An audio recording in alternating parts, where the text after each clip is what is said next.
तो आइए सुनते हैं मुंशी प्रेमचंद की कहानियों का संग्रह मानसरोवर भाग 4 की और एक कहानी जिसका नाम है विषम समस्या। मेरे दफ्तर में 4 चपरासी थे। उनमें एक का नाम गरीब था, बहुत ही सीधा, बड़ा आज्ञाकारी, अपने काम में चौकस रहने वाला, घुड़कियां खाकर चुप रह जाने वाला, यथा नाम तथा गुण गरीब मनुष्य था। मुझे इस दफ्तर में आए साल भर हो गया था, मगर मैंने उसे एक दिन के लिए भी गैर हाजिरी नहीं पाया था। मैं उसे 9 बजे दफ्तर में अपनी दरी पर बैठे हुए देखने का ऐसा आदी हो गया था मानो वह भी इस इमारत का कोई अंग है। इतना सरल है कि किसी की बात टालना जानता ही ना था। एक चपरासी मुसलमान था, उससे सारा दफ्तर डरता है, मालूम नहीं क्यों। मुझे तो इसका कारण सिवाय उसकी बड़ी बड़ी बातों के और कुछ नहीं मालूम होता। उसके कथा अनुसार उसके चचेरे भाई रामपुर रियासत में कोतवाल थे। उसे सर्वसम्मति ने काजी साहब की उपाधि दे रखी थी। शेष 2 महाशय जाति के ब्राह्मण थे। उनके आशीर्वाद का मूल्य उनके काम से कहीं अधिक था। ये तीनों कामचोर, गुस्ताख और आलसी थे।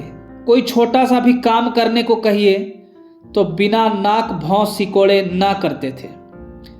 क्लर्कों को तो कुछ समझते ही न थे, केवल बड़े बाबू से कुछ डरते, यद्यपि कभी कभी उनसे भी बेअदबी कर बैठते थे। मगर इन सब दुर्गुणों के होते हुए भी दफ्तर में किसी की मिट्टी इतनी खराब नहीं थी जितने बेचारे गरीब की।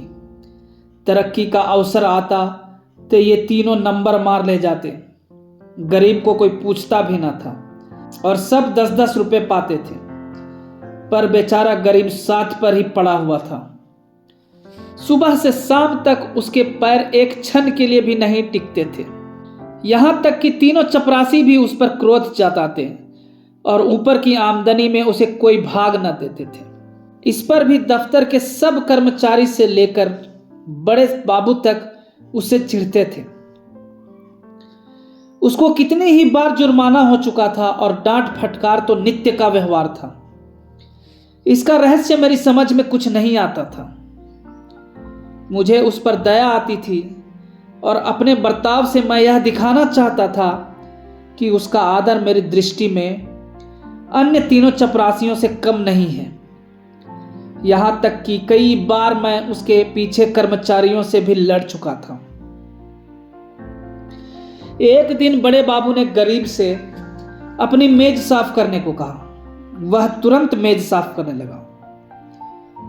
दैव योग से झाड़न का झटका लगा तो दावात उलट गई और रोशनाई मेज पर फैल गई। बड़े बाबू यह देखते ही जामे से बाहर हो गए।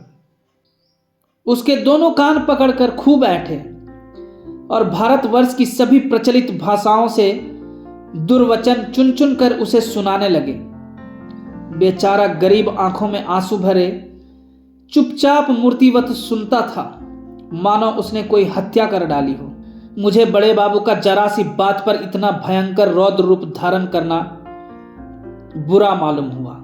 यदि किसी दूसरे चपरासी ने उससे भी बड़ा अपराध किया होता तो भी उस पर इतना कठोर वज्र प्रहार ना होता।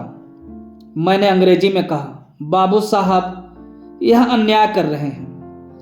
उसने जानबूझकर तो रोशनाई गिराई नहीं। इसका इतना कड़ा दंड देना अनौचित्य की पराकाष्ठा है। बाबूजी ने नम्रता से कहा, आप इसे जानते नहीं, यह बड़ा दुष्ट है। मैं तो इसकी कोई दुष्टता नहीं देखता। आप अभी इसे जाने नहीं, यह बड़ा पाजी है। इसके घर में 2 हलों की खेती होती है, हजारों का लेन देन करता है, कई भैंसें लगती है। इन बातों का इसे घमंड है। घर की दशा ऐसी ही होती तो आपके यहां चपरासीगिरी क्यों करता? बड़े बाबू ने गंभीर भाव से कहा, विश्वास मानिए बड़ा पौढ़ा आदमी है और बला का मक्खी चूस है। यदि ऐसा ही हो तो भी कोई अपराध नहीं है। अभी आप यहाँ कुछ दिन और रहिए तो आपको मालूम हो जाएगा कि यह कितना कमीना आदमी है। एक दूसरे महाशय बोल उठे, भाई साहब, इसके घर मनो दूध होता है, मनो ज्वार, चना, मटर होती है, लेकिन इसकी कभी इतनी हिम्मत नहीं होती कि थोड़ा सा दफ्तर वालों को भी दे दे। यहाँ इन चीज़ों के लिए तरस तरस कर रह जाते हैं। तो फिर क्यों ना जी जले, और यह सब कुछ इसी नौकरी के बदौलत हुआ है, नहीं तो पहले इसके घर में भूनी भांग तक न थी। बड़े बाबू सकुचा कर बोले, यह कोई बात नहीं, उसकी चीज है, चाहे किसी को दे या ना दे। मैं इसका मर्म कुछ कुछ समझ गया। बोला, यदि ऐसे तुच्छ हृदय का आदमी है तो वास्तव में पशु ही है। मैं यह ना जानता था। अब बड़े बाबू भी खुले, संकोच दूर हुआ। बोले, इन बातों से उबार तो होता नहीं, केवल देने वाले की सहृदयता प्रकट होती है, और आशा भी उसी से की जाती है जो इस योग्य है। जिसमें कुछ सामर्थ्य ही नहीं, उससे कोई आशा भी नहीं करता। नंगे से कोई क्या लेगा।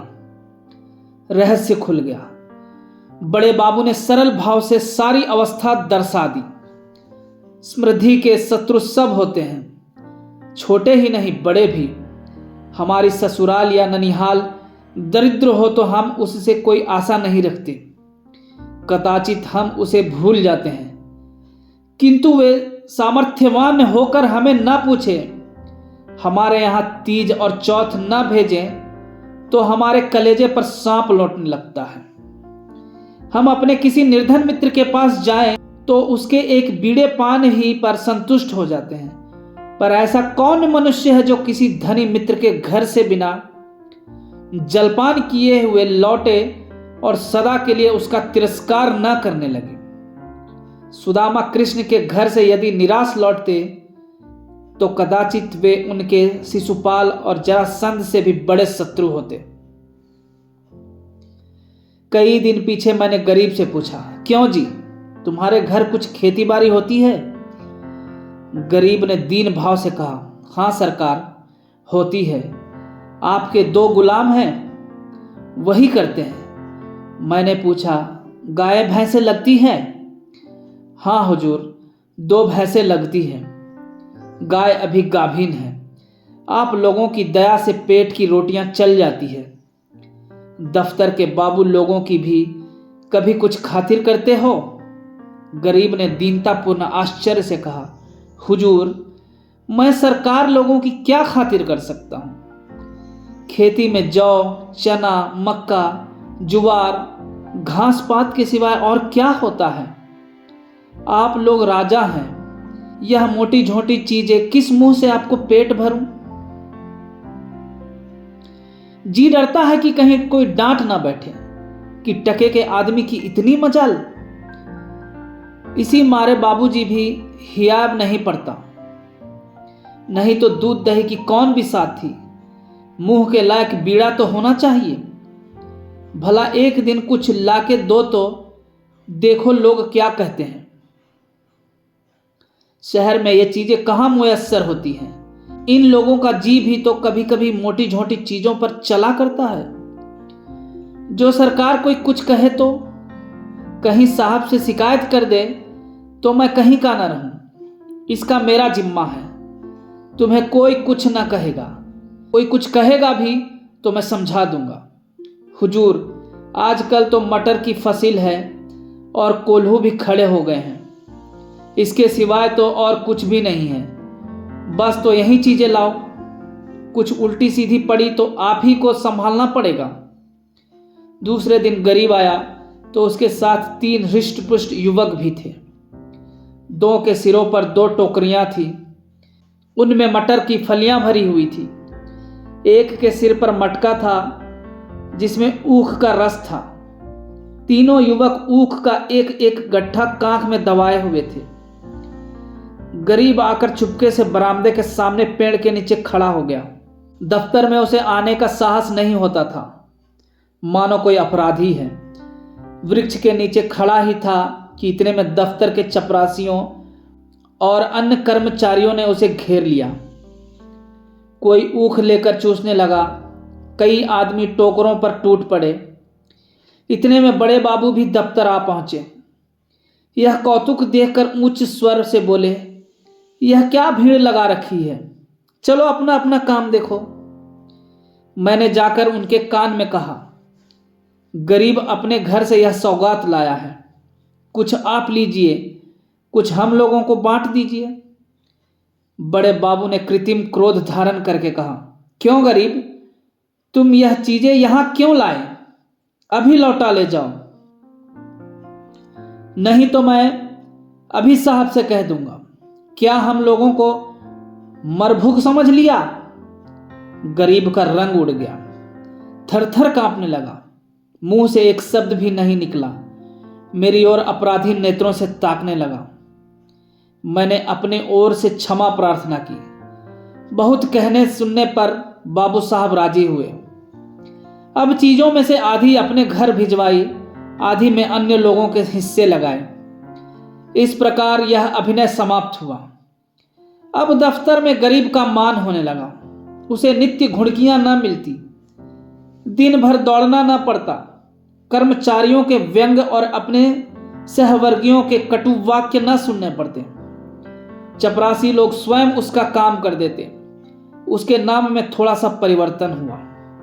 वह गरीब से गरीब दास बना। स्वभाव में भी कुछ तब्दीली पैदा हुई। दीनता की जगह आत्मगौरव का उद्भव हुआ। तत्परता की जगह आलस्य ने ली। वह अब कभी कभी देर से दफ्तर आता, कभी कभी बीमारी का बहाना करके घर बैठ रहता। उसके सभी अपराध अब क्षम्य थे। उसे अपनी प्रतिष्ठा का गुर हाथ लग गया। वह अब 10वें 5वें दिन दूध दही आदि लाकर बड़े बाबू को भेंट किया करता। वह देवता को संतुष्ट करना सीख गया। सरलता के बदले अब उसमें काइयापन आ गया।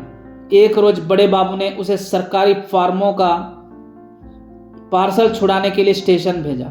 कई बड़े बड़े पुलिंदे थे, ठेले पर आए। गरीब ने ठेले वालों से 12 आना मजदूरी तय की थी। जब कागज दफ्तर में पहुंच गए तो उसने बाबू से 12 आने पैसे ठेले वाले को देने के लिए वसूल किए। लेकिन दफ्तर से कुछ दूर जाकर उसकी नीयत बदली। अपनी दस्तूरी मांगने लगा। ठेले वाला राजी न हुआ। इस पर गरीब ने बिगड़कर सब पैसे जेब में रख लिए और धमका कर बोला, अब एक फूटी कौड़ी न दूंगा, जाओ जहां चाहो फरियाद करो, देखे हमारा क्या बना लेते हो। ठेले वाले ने जब देखा कि भेंट न देने से जमा ही गायब हुई जाती है तो रोध होकर 4 आने पैसे देने को राजी हुआ।